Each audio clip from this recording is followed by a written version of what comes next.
All good people are appalled by the sufferings of the innocent. When an innocent person is struck by a painful disease, or tortured or murdered, we naturally feel sadness and helplessness and often rage.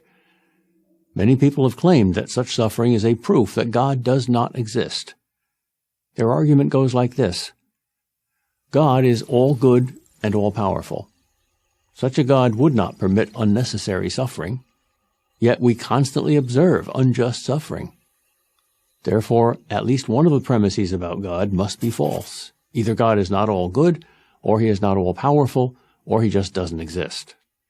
What's wrong with this argument? First, let's examine what we mean when we say that God would not permit unjust suffering.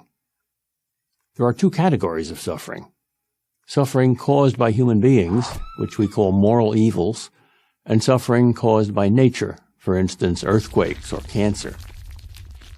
Free will explains how God could be good and allow moral evil.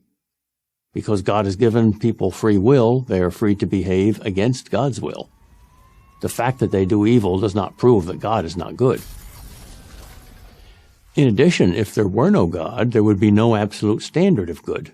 Every judgment presupposes a standard, and that's true of our moral judgments too. What is our standard for judging evil to be evil? The most we could say about evil, if there were no God, was that we, in our subjective tastes, didn't like it when people did certain things to other people. We wouldn't have a basis for saying an act was bad, only that we didn't like it. So the problem of human evil exists only if God exists. As for natural suffering, that poses what appears to be a more difficult question. We see an innocent child suffer, say, from an incurable disease. We complain. Understandable. We don't like it.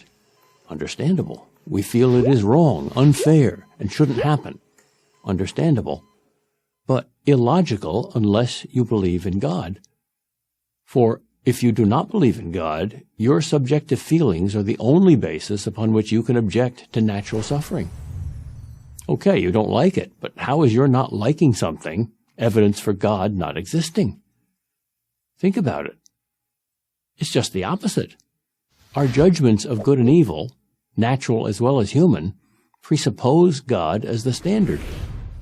If there's no God, there's neither good nor evil. There's just nature, doing what it does.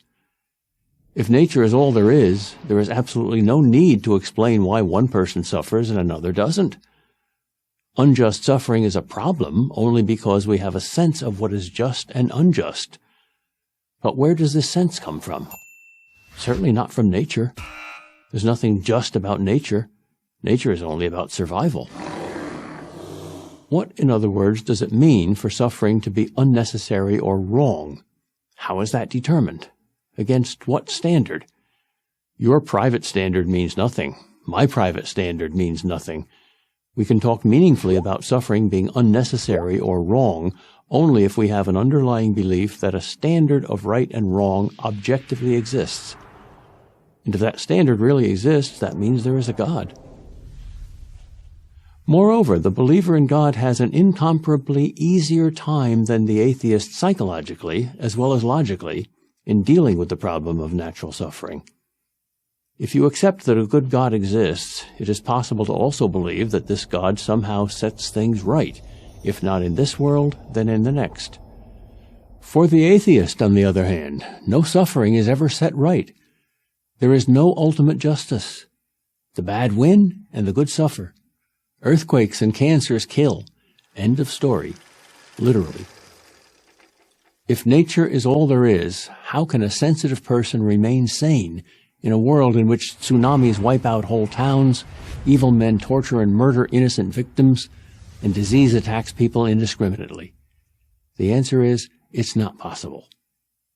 Is that how you want to live? I'm Peter Kraft, professor of philosophy at Boston College for Prager University.